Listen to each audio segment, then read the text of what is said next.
এখন ধনেপাতার কত দাম সেটা তোমরা সবাই জানো। আর দেখো আমি আগেতে ধনেপাতা রাখতাম, যখনই ফ্রিজে রাখতাম তখনই আমার ধনেপাতাগুলো সব পচে যেত। হ্যাঁ, তো এত দামি দামি ধনেপাতা পয়সা দিয়ে কিনে তো পচে গেল তো সবারই দুঃখ লাগে বলো।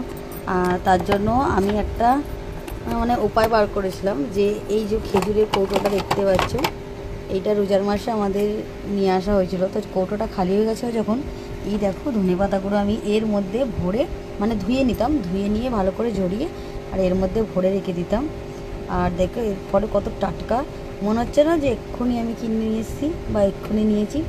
তো এটা আজকের না, এটা 3-4 দিন হয়ে গেল, কিন্তু যখনই মানে বার করি তখনই এরকম ঢাকা দিয়ে আমি রেখে দিই, যার কারণে এটা খুব সুন্দর থাকে। তো তোমরাও যদি চাও ধনেপাতাকে এরকমভাবে স্টোর করতে পারো, স্টোর করে রাখলে তাহলে ধনেপাতা খারাপ হবে না, আর এটা ঠান্ডায় থাকার কারণে একদম টাটকা থাকবে।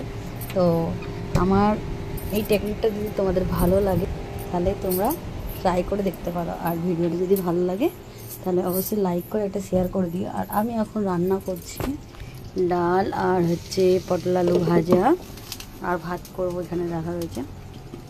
কেননা আমার বাবু এখন নেই, তো বাবু গেছে নানি বাড়ি, ঘরটা পুরো ফাঁকা ফাঁকা। দেখো দুরন্ত ছেলেরা যখন বাড়িতে থাকে তখন যেমন মানে ওদের সামলাতে